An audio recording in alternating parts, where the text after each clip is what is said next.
Assalamualaikum warahmatullahi wabarakatuh. Saya Liana Dini Safa.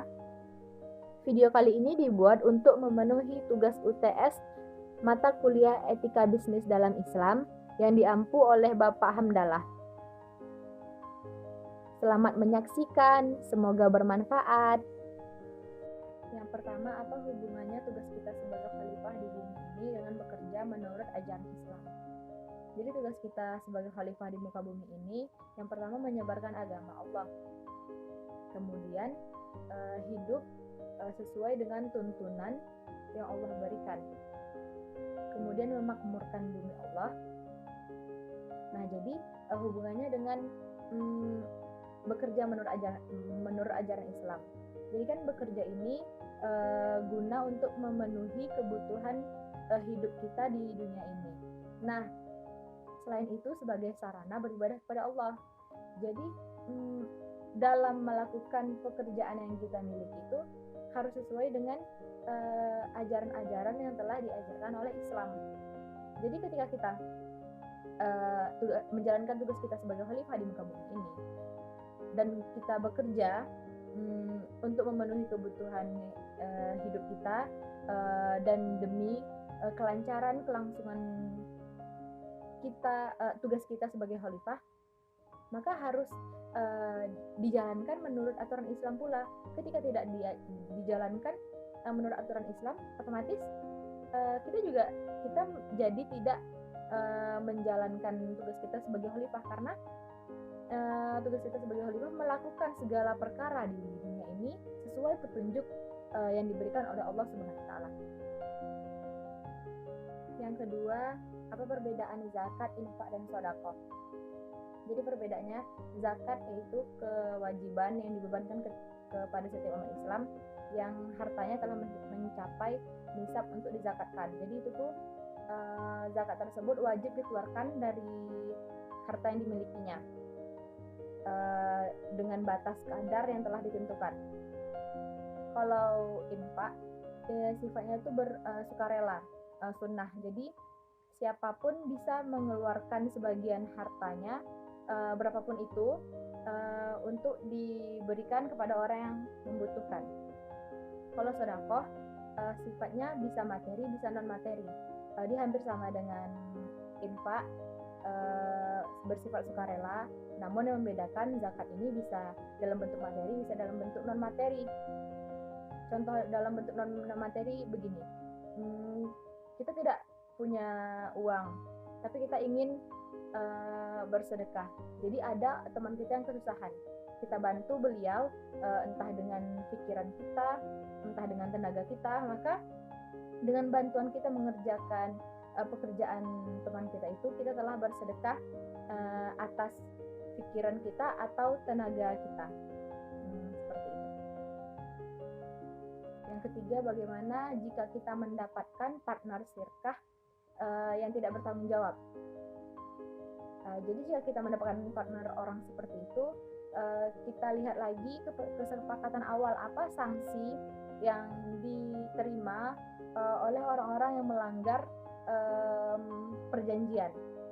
Ketika mereka kabur dan tidak mau melaksanakan sanksi tersebut, maka sikap kita sebagai seorang muslim bersabar dan lebih berhati-hati lagi ke depannya. Itulah mengapa ketika kita ingin menjalin kerjasama dengan seseorang, kita harus jeli melihat orang itu seperti apa. Kita lihat kepribadiannya bagaimana, apakah dia amanah, apakah dia bertanggung jawab, apakah dia tahu akan tanggung jawab yang dibebankan kepada dia. Jadi kita memang tidak bisa sembarangan memilih orang yang akan kita jadikan sebagai partner kita dalam menjalin kerjasama. Jadi untuk kedepannya kita harus lebih hati-hati lagi dalam memilih orang-orang yang ingin kita ajak bekerja sama. Yang keempat, apakah harta yang haram wajib dizakatkan? Jawabannya tidak. Tidak ada harta yang haram bukan objek zakat. Jadi dalam Islam itu tidak bisa dicampur adukan antara kebaikan dan kebatilan. harta yang diperoleh dengan cara yang haram itu tuh merupakan suatu kebatilan yang dilarang dalam Islam. Sedangkan zakat itu tuh syariat mulia Islam, jadi tidak bisa dicampur adukan. Jadi harta yang haram bukan objek zakat. Yang kelima, kenapa zakat sangat penting dalam membangun perekonomian umat? Karena dengan zakat ini kita dapat membantu perekonomian orang-orang menengah ke bawah.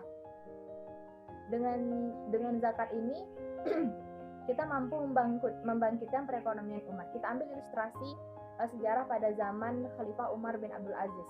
Pada awal kepemimpinannya, banyak rakyatnya yang miskin, sehingga dia menggalakkan program zakat. Dia memang keras kepada orang-orang yang berkelebihan hartanya agar menzakatkan harta tersebut. Jadi tidak ada satupun orang yang wajib zakat luput dari perhatian khalifah, sehingga pada akhirnya sampai pada suatu titik seluruh rakyatnya menjadi muzaki. Tidak ada satupun yang pantas menjadi mustahik, karena seluruh rakyat di bawah kepemimpinannya telah makmur atas dana zakat yang telah didistribusikan kepada masyarakat tersebut, sehingga mereka bisa bangkit perekonomiannya, dan mereka tidak lagi menjadi seorang mustahik atau penerima zakat. Yang keenam, kenapa riba diharamkan dalam Islam? Riba diharamkan dalam Islam karena dia semakin memiskinkan yang miskin dan mengkayakan yang kaya. Kebanyakan orang yang membutuhkan pinjaman itu adalah orang yang perekonomiannya menengah ke bawah. Jadi dia tuh dalam kondisi sulit, karena itulah dia membutuhkan pinjaman. Untuk mengembalikan pokok pinjaman aja dia sudah sangat kesulitan, ditambah dipersulit lagi dengan bunga riba yang ada. Jadi makanya riba ini sangat menzolimi umat, sangat menyengsarakan umat, dan lebih mempersulit lagi orang yang tengah kesulitan. Jadi riba ini juga, dan orang pelaku riba ini dia akan bertambah kaya dengan harta yang tidak haknya gitu. Karena dia tidak melakukan apapun, dia tidak berusaha, dia tidak bekerja, namun harta tersebut bertambah dengan cara menyengsarakan orang lain. Oleh karena itulah kenapa riba ini sangat-sangat diharamkan di dalam Islam. Yang ketujuh, kenapa sebagai seorang muslim kita harus memiliki etos kerja. Jadi kerja ini selain untuk memenuhi kebutuhan hidup kita di dunia, juga sebagai sarana beribadah kepada Allah. Jadi memang harus kita lakukan dengan sungguh-sungguh. Ketika kita sungguh-sungguh dalam pekerjaan kita, maka yang kita dapatkan itu adalah keberhasilan. Orang senang dengan kerja kita, hidup kita pun akan meningkat karena kesungguh-sungguhan yang kita miliki. Dan itu juga menjadi nilai plus di mata Allah, karena karena kerja ini sebagai sarana ibadah juga kepada Allah gitu. Dan Islam melarang keras kepada umatnya untuk bermalas-malasan. Kita diperintahkan untuk bekerja keras, sungguh-sungguh, dan tidak ada kemalasan. Jika kita tidak sungguh-sungguh, jika kita malas, itu efeknya kira juga, maka taraf hidup kita tidak akan meningkat, akan begitu-begitu aja. Dan kita tidak bisa memakmurkan bumi Allah. Jangankan memakmurkan bumi Allah, untuk memakmurkan diri kita aja kita tidak mampu. Itulah alasannya kenapa kita harus memiliki etos kerja. Sekian dari video saya. Jika ada kesalahan dan kekurangan mohon dimaafkan. Wabillahi taufik wal hidayah. Wassalamualaikum warahmatullahi wabarakatuh. Terima kasih yang telah menyaksikan.